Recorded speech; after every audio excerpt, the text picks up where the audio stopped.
So guys, जैसा कि हमने पिछले एपिसोड में देखा कि लू यांग ब्लडी वेस्टलैंड के सेंटर के पास पहुंच गया था। वहां उसे ली जुए मिला जिसके पास ब्लड गोल्ड स्वॉर्ड थी। वो लू यांग को मारने वाला था, लेकिन जियान वू शुआंग ने वहां आकर उसे बचा लिया था। वो दोनों फाइट करते हुए वहां से चले गए थे। उसके बाद सीमिंग लू यांग के पास आ गया था। फिर अब हम सीमिंग और लू यांग को देखते हैं। वो दोनों भागकर ब्लडी वेस्टलैंड के सेंटर से बाहर की तरफ जाते हैं। भागते भागते लू यांग काफी थक जाता है तो दोनों रुककर आराम करने लगते हैं। सीमिंग कहता है कि अच्छा हुआ कि तुम्हें ब्लडी वेस्टलैंड में कुछ नहीं हुआ, वरना मेरी जिंदगी खतरे में पड़ जाती। लू यांग पूछता है कि आखिर तुम हो कौन और तुम मुझे कैसे जानते हो। सीमिंग कहता है कि मैं तुम्हें ढूंढने के लिए फेंग फैमिली में गया था और उन लोगों ने मुझे बताया कि तुम यहाँ हो, इसीलिए मैं तुम्हें ढूंढने के लिए डेविल मिस्ट फॉरेस्ट में आ गया। मुझे भरोसा नहीं था कि तुम इतनी तेज दौड़ सकते हो। तुमने पूरा फॉरेस्ट पार किया और ब्लडी वेस्टलैंड के अंदर आ गए। सीमिंग उसे और जेड पेंडेंट दिखाता है जो उसे लूशियन ने दिया था। वो पूछता है कि क्या तुम्हें इस पेंडेंट के बारे में कुछ पता है। लू यांग उस पेंडेंट को लेकर अपने जेड पेंडेंट के साथ रखता है। वो दोनों पेंडेंट एक जैसे थे। उन्हें देखकर लू यांग चौंक जाता है। उसे अपने बचपन की याद आती है जिसमें किंग शी लू यांग को जेड पेंडेंट दे रही थी। वो कहती है कि एक दिन तुम्हारे डैड तुम्हें लेने के लिए तुम्हारे पास जरूर आएंगे और इसकी मदद से वो तुम्हें पहचान लेंगे।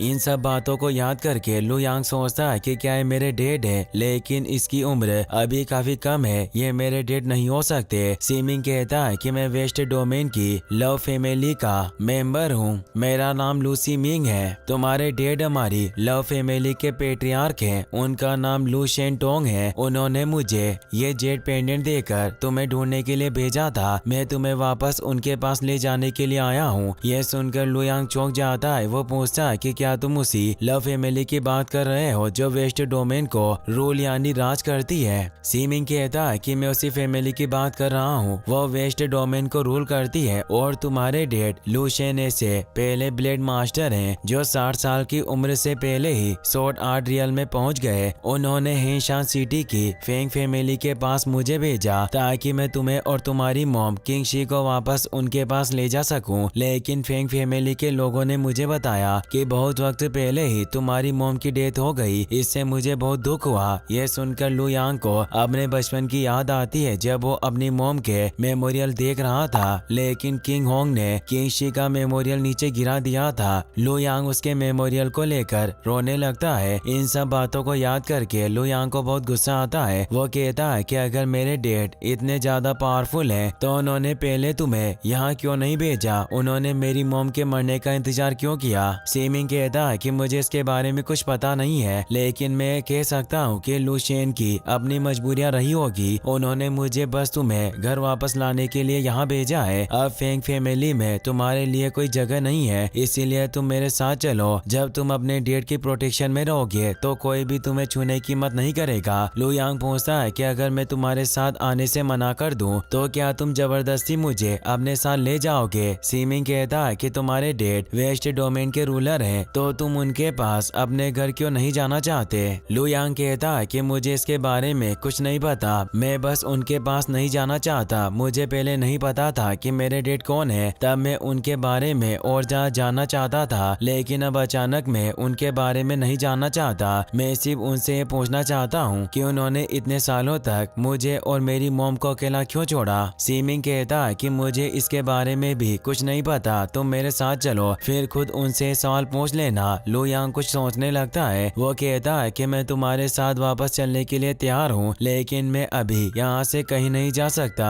क्योंकि फेंग फैमिली में मुझे कुछ काम पूरा करना है। जब तक मेरा वो काम पूरा नहीं हो जाता मैं यहाँ से कहीं नहीं जा सकता हूँ। सीमिंग पूछता है कि मुझे बताओ तुम्हें क्या काम पूरा करना है, मैं तुम्हारे लिए वो काम पूरा करूँगा। लू यांग कहता है कि किंग होंग अभी फेंग फैमिली का पेट्रियार्क है, लेकिन ये पोजीशन मेरे ग्रैंडफादर की ब्लड लाइन की थी, इसीलिए मुझे किंग होंग को उस पोजीशन से हटाना है और उसे उसके असली हकदार को देना है। इसके अलावा मैं चाहता हूँ कि मेरी मॉम की मेमोरियल प्लेट फिर से फेंग फैमिली के एस्टर हॉल में रखी जाए। सीमिंग कहता है कि यह काम ज्यादा हार्ड नहीं है, मैं ये सब करने में तुम्हारी मदद करूंगा जिससे सब काम जल्दी हो जाएगा, लेकिन लू यांग उसे मना कर देता है। वो कहता है कि मैं अपना काम खुद करूंगा। सीमिंग कहता है कि तुम अभी सिर्फ शॉर्ट बॉडी रियल में हो, तुम्हें यह सब करने में बहुत वक्त लग जाएगा और मुझे तो लगता है कि अगर मैं तुम्हारी मदद नहीं करूंगा तो तुम इस काम को पूरा भी नहीं कर पाओगे। लू यांग कहता है कि अगर लू फैमिली वेस्ट डोमेन की रूलर है तो उनके पास एडवांस्ड मार्शल आर्ट्स स्किल जरूर होगी। अगर तुम मुझे वो स्किल सिखा दोगे तो मुझे अपना काम पूरा करने में ज्यादा वक्त नहीं लगेगा। उनकी मदद से मैं जल्दी उन लोगों को सबक सिखा सकता हूँ। सीमिंग कहता है कि मार्शल आर्ट जितने ज्यादा एडवांस्ड होते हैं उन्हें कल्टीवेट करना उतना ही ज्यादा मुश्किल होता है। तुम अभी सिर्फ शॉर्ट बॉडी रियल्म के मिड लेवल पर हो और तुम्हें लू फैमिली के मार्शल आर्ट सीखने में बहुत वक्त लग जाएगा। अगर तुम उन्हें सीख भी गए तो तुम्हें शॉर्ट बॉडी रियल्म से शॉर्ट सोल रियल्म में महारत हासिल करने में सालों लग जाएंगे। लू यांग कहता है कि तुम उसकी फिक्र मत करो, यदि मेरा काम पूरा नहीं हुआ तो मैं तुम्हारे साथ घर नहीं आऊंगा।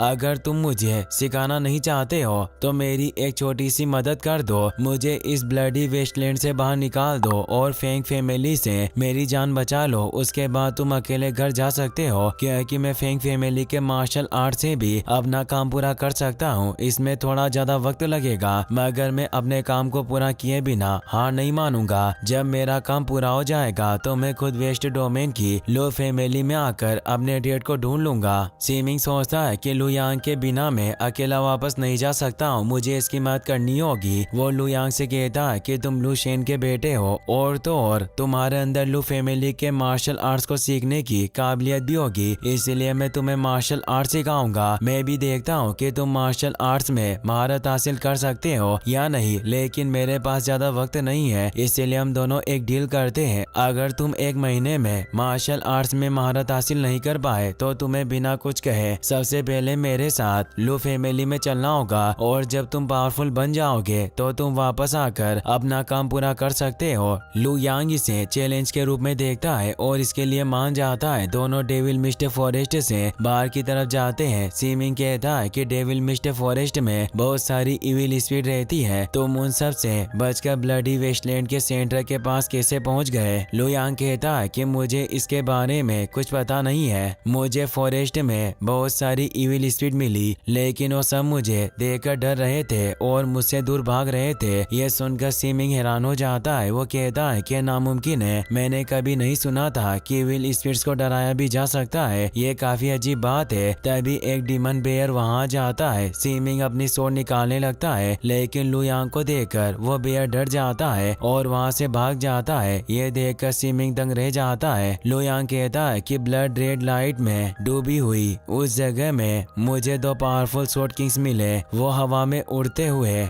एक दूसरे से फाइट कर रहे थे। सीमिंग बताता है कि सोड किंग्स ने अपनी उम्र को बढ़ाया है, वो दूसरे लोगों की तरह मॉर्टल नहीं होते और बहुत पावरफुल होते हैं। मैंने भी दूर से उन दोनों को लड़ते हुए देखा और उन्हीं की वजह से मैं तुम्हें ढूंढ पाया, लेकिन मुझे समझ नहीं आया कि वो सोड किंग्स कौन थे और फाइट करने के लिए ब्लडी वेस्टलैंड में क्यों आए थे। लू यांग बताता है कि उनमें से एक का नाम जियान वू शुआंग था और दूसरे का नाम ली जुए था। ये सुनकर सीमिंग बहुत ज्यादा हैरान हो जाता है। वो कहता है कि जियान वू शुआंग लेजेंडरी सोड चाइल्ड है और ली जुए ब्लड सोड चाइल्ड है। वो सोड डोमेन की यंग जनरेशन के सबसे पावरफुल सोड मैन है। तुम किस्मत वाले हो जो उनकी फाइट देखने के बाद जिंदा बच गए, वरना उनकी फाइट से इतनी तबाही मस्ती है कि आसपास की सारी चीजें बर्बाद हो जाती है। लू यांग कहता है कि मैं नहीं जानता था कि वो दोनों इतने फेमस होंगे, एक दिन मैं भी उनकी तरह पावरफुल किंग बनूंगा। अगर जियान वू शुआंग ने टाइम पर आकर मेरी जान नहीं बचाई होती तो मैं ली जुए के हाथों मारा जाता। जब मैं पावरफुल बन जाऊंगा तो मैं ली जुए से इसका बदला जरूर लूंगा। सीमिंग कहता है कि ली जुए के पास लेजेंडरी सोड ब्लड गोल है, वो अभी जवान है पर सोड किंग्स में से सबसे स्ट्रॉन्ग है। सब कहते हैं कि वो एक दिन ब्लेड मास्टर जरूर बनेगा। अगर वो कभी ब्लेड मास्टर नहीं भी बन पाया तो लेजेंडरी सोड गॉड रियल्म में आसानी से पहुंच जाएगा, उससे बदला लेना इतना आसान नहीं होगा। लू यांग कहता है कि तुमने ही तो कहा था कि मेरे डेड वेस्ट डोमेन की लू फैमिली के पेट्रियार्क है, उनके पास लेजेंडरी रेनबो सोड है। मैं लू फैमिली के सारे मार्शल आर्ट सीख लूंगा और रेनबो सोड से ली जुए को हरा दूंगा। सीमिंग पूछता है कि क्या तुम जानते हो कि इस दुनिया में सबसे स्ट्रॉन्ग कौन है? लू यांग बताता है कि दुनिया में सबसे स्ट्रॉन्ग सोड सेट के लीडर हैं, उन्हें सोडलेस एल्डर कहा जाता है। सब लोगों का कहना है कि वो ऐसे लेवल पर पहुंच गए हैं कि वो बिना सोड के फाइट जीत सकते हैं, इसीलिए सब लोग उन्हें स्वॉर्डलेस एल्डर कहते हैं। सीमिंग कहता है कि तुम सही कह रहे हो, लेजेंडरी स्वॉर्ड चाइल्ड जियान वुशुआंग स्वॉर्डलेस एल्डर का स्टूडेंट है। स्वॉर्ड सिक्ट और 4 ग्रेट ब्लेड मास्टर फैमिलीज में से कोई भी उनका मुकाबला नहीं कर सकता, लेकिन इस दुनिया में एक और इंसान है जो उन्हें टक्कर दे सकता है। वो ब्लड गोल्ड स्वॉर्ड का पुराना मास्टर है, उसे ब्लड स्वॉर्ड एल्डर कहते हैं। ब्लड स्वॉर्ड चाइल्ड लू जुए उनका स्टूडेंट है, लेकिन लू यांग ने कभी भी ब्लड स्वॉर्ड एल्डर के बारे में नहीं सुना था। वो उसके बारे में सोचने लगता है। इसी के साथ ये एपिसोड यहीं पर खत्म हो जाता है। गाइस, अगर आपको वीडियो पसंद आया हो तो इस वीडियो को लाइक करने के साथ साथ चैनल को सब्सक्राइब जरूर कर लेना। मिलते हैं नेक्स्ट वीडियो में। Thanks for watching.